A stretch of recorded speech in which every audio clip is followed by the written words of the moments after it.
Je vais vous proposer un focus qui ne vaut que pour l'hôpital où je travaille, bien entendu, pour l'hôpital de l'Ouest parisien.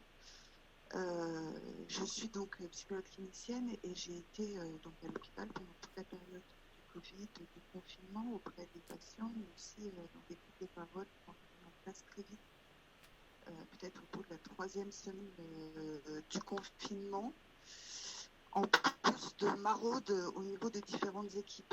Donc c'est un petit peu à ce titre-là que je vais essayer de vous parler de cette expérience donc, dans cet hôpital-là.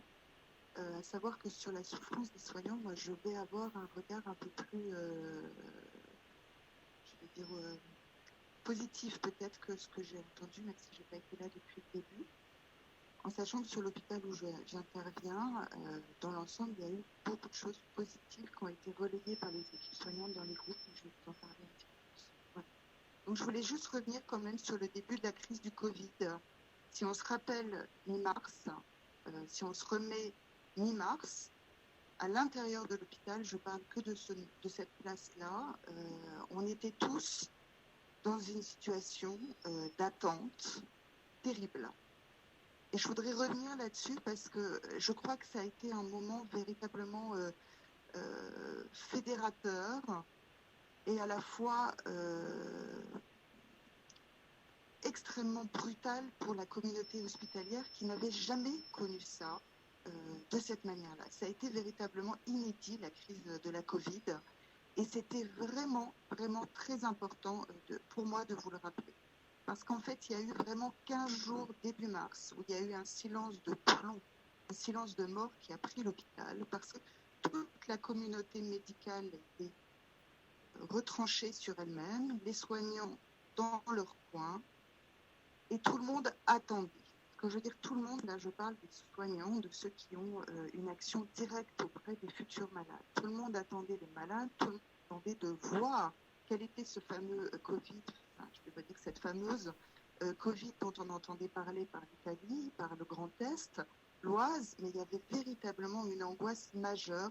Et je crois que c'est très important aussi pour comprendre, en tout cas moi, c'est ce que j'ai cru comprendre à travers ce qu'on m'a dit, aussi la souffrance des équipes soignantes, là que je parle, infirmières et aides-soignantes, c'était de revenir sur l'extrême perplexité de la communauté médicale. Parce que d'habitude, dans un hôpital, les médecins savent. Ils ont de l'expérience, ils ont des connaissances sur lesquelles ils s'appuient. Ils peuvent douter, ils peuvent ne pas être d'accord, mais il y a un consensus, il y a quand même des choses sur lesquelles ils se basent pour pouvoir pratiquer. Et toute la hiérarchie soignante, mais ce n'est pas vraiment une hiérarchie, on va dire morale en tout cas, dépend de ça. Donc les médecins ont été, et je travaille dans un service de maladies infectieuses, je peux vous le dire puisque j'étais avec des infectiologues, les gens qui étaient de plein fouet touchés par la Covid, et par la préparation de l'hôpital à la venue de l'épidémie, il y a eu comme ça une phase de terreur, de véritable terreur, parce que, pour parler très simplement, personne ne savait à quelle sauce il allait être mangé. Et cette angoisse, elle a été majeure. Elle a permis, l'hôpital a permis, parce que l'administration est peut-être au-dessus, la hiérarchie hospitalière, l'État a permis très vite que ce soit des décisions locales qui prennent en main l'organisation de l'hôpital.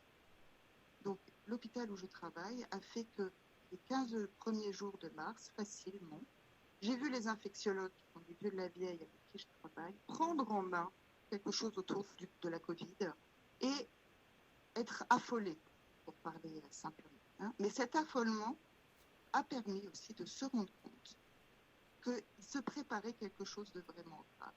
Et l'hôpital a eu 2 semaines, 3 semaines peut-être, 2 semaines, on va dire en tout cas, de possibilités en cellule de crise avec les infectiologues et les autres, de pouvoir prendre en main l'organisation de l'hôpital. Je voulais remettre ces choses à plat pour que vraiment, vraiment, on puisse entendre que là où je travaille, ça a été quand même un moment fédérateur, fondateur aussi de ce qui s'est passé après. Donc, si je parle de ça, c'est que évidemment la peur, la perpétuité, mais la peur des médecins a eu forcément un impact sur les équipes soignantes, parce que les équipes soignantes, quand on est soignant, on a son son expertise propre, son savoir, mais dans le travail de tous les jours, on travaille avec les médecins et c'est eux qui donnent le là, qui donnent le là de la prise en charge. Et les connaissances médicales servent de support à la prise en charge. Donc, servent aussi aux soignants à faire avec la possibilité de trouver des repères dans leur pratique, qu'elles soient aides-soignantes, qu'elles soient infirmières. Donc ça, c'est quand même vraiment important. Ensuite, une fois que j'ai dit ça sur l'aspect médical et professionnel, si je parle trop vite, dites-moi, mais je sais que le temps est compté. Ce que je voulais dire, c'est que quand on parle de la souffrance des soignants, les soignants sont avant tout des gens. Donc comme moi, comme vous, comme tout le monde. Et ce qui a été très net pour moi en tant que psychologue dès le début, je vous rappelle que j'étais là tous les jours à l'hôpital, j'ai passé 10 heures pendant toute la période de confinement. Ce qui était très net, c'est que chacun a été d'abord interpellé dans ses tripes. Et on n'est pas qu'un soignant. Donc les gens ont eu peur, les gens ont réagi comme la population générale de mille et une manières. Donc ils avaient affaire avec la peur pour eux de la Covid, la peur pour le proche, l'extrême état, on va dire, d'angoisse sociale dans lequel tout le monde en est plongé, et il y avait cette question professionnelle de se dire j'ai peur pour moi, j'ai peur pour ceux que j'aime, je ne sais pas si comment je peux l'attraper, enfin, on savait un peu, mais je ne sais pas si je peux l'attraper, je ne sais pas à qui je peux le donner, je ne sais pas ce qui peut se passer, mais en même temps je suis professionnelle et je dois aller travailler. Donc, par rapport à ça, il y avait en effet quelque part, chacun a été interrogé dans son idéal et dans ses possibilités, pas que dans l'idéal soignant. Et l'idéal soignant, quand on a fait plein de ici à l'époque où il y avait des jeux aussi, ce qu'on entend à longueur de temps, et que ce soit chez les soignants, chez les psy aussi, c'est un point qu'on a traversé les uns les autres, c'est ce sentiment d'être utile. On a envie, on a besoin d'être utile. Après, chacun a sa manière, chacun a son degré, mais c'est quand même quelque chose qui fonde aussi l'identité soignante, c'est un sentiment, une recherche d'utilité pour les autres. Et donc, comment on peut faire ce métier dans une situation de crise avec des risques où on peut être à la fois soignant, à la fois malade, ou si on n'est pas malade, on peut être quand même contaminé, contaminant, puisqu'on savait déjà quand même qu'il y avait des formes qui pouvaient passer plus ou moins inégatives. Et ça a été toute la complexité du début de la crise.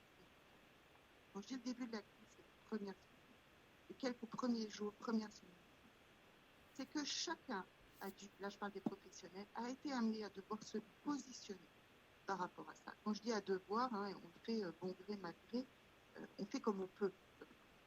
Et par rapport à ça, il y a des gens pour qui le début a été un moment où, en effet, comme le disaient les intervenants précédents, quand on était vulnérable soi, ou quand on était avec une pathologie pour diverses raisons, ou quand à la maison c'était trop dur, il y avait plein de raisons. Là, il y a eu, pour parler simplement, un tri. Alors, c'est pas bien dit, mais c'est une image qui vaut ce qui vaut, parce que le chant guerrier n'a pas été, en tout cas moi je ne l'ai pas entendu que de la part des politiques. À l'hôpital, je fais un petit pas en arrière, la première réunion de service qui a eu lieu juste au tout début du confinement a été une réunion de service où les médecins, à mon initiative, ont repris ensemble avec les cadres infirmiers qui se jouaient justement pour expliquer que là on était passé donc en mode dégradé dans le langage hospitalier, et que oui, s'il fallait, on irait au-delà, et que personne ne savait ce qui allait se passer. Donc les choses avaient été dites. Personne ne savait jusqu'où ça pouvait aller, parce que personne ne savait comment allaient être les patients, comment allait être la maladie, ou comment allaient être les différentes formes de la Covid, et à quoi ils pouvaient s'attendre. Donc tout était imaginable. C'était aussi imaginable de se retrouver, en effet, comme en médecine de guerre, avec à un moment donné un des médecins a dit à un cadre infirmier, peut-être oui, à un moment donné, chacun va changer véritablement de tâche, on devra faire ce qui a à faire le moment.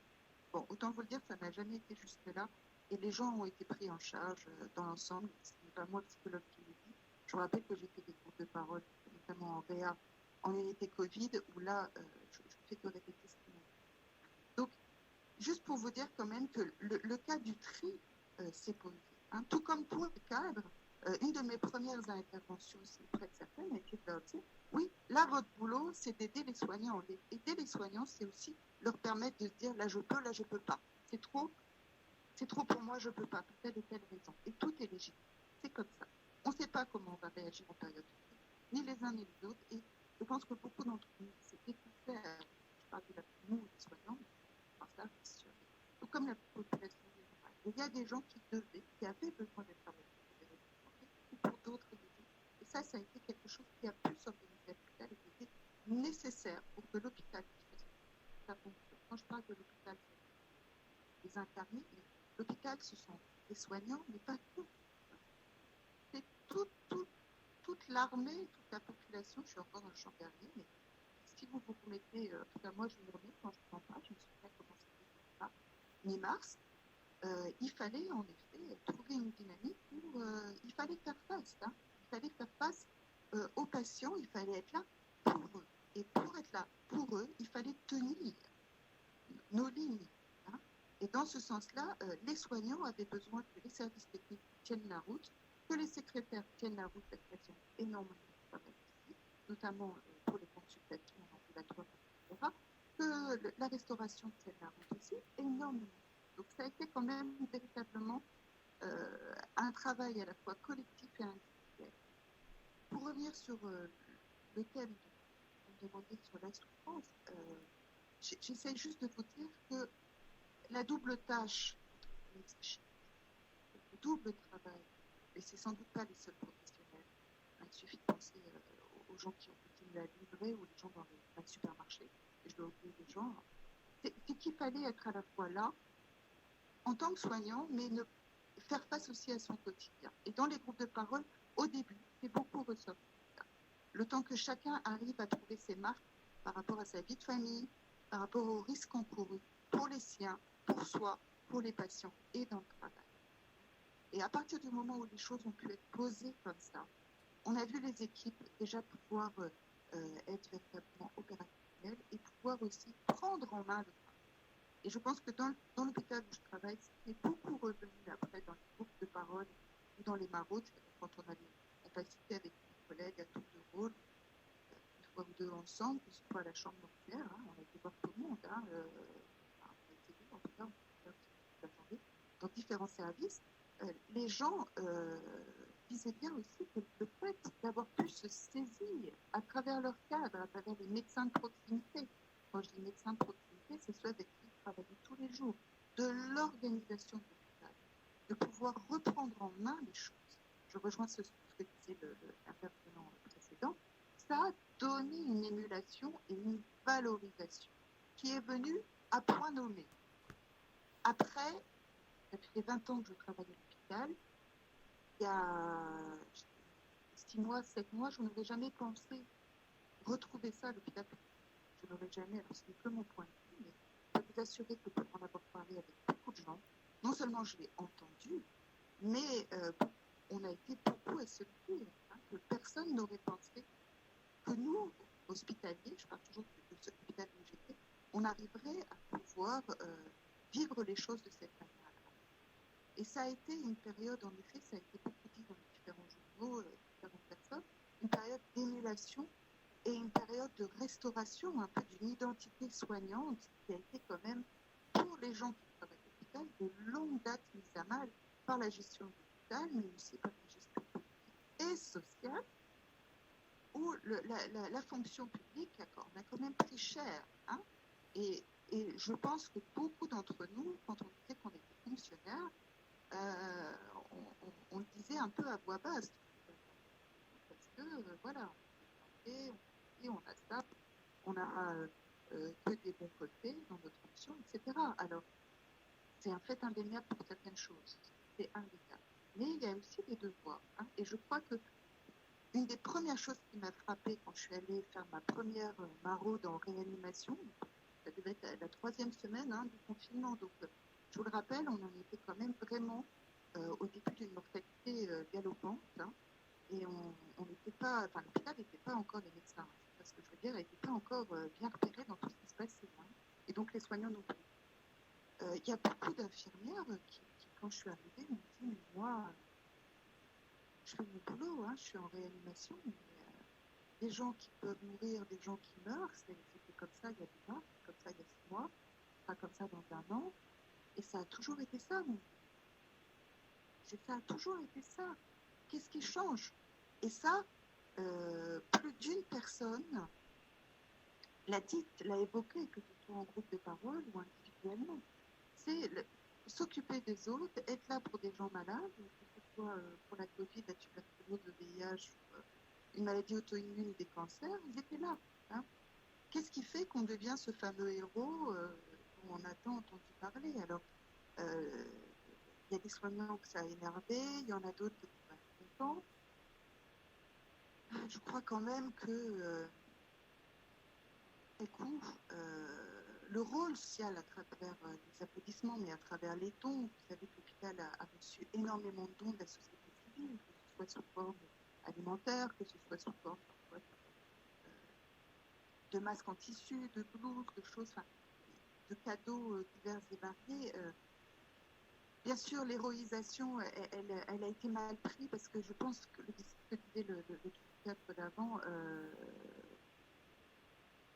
il y avait une telle souffrance chez les soignants, chez le corps hospitalier.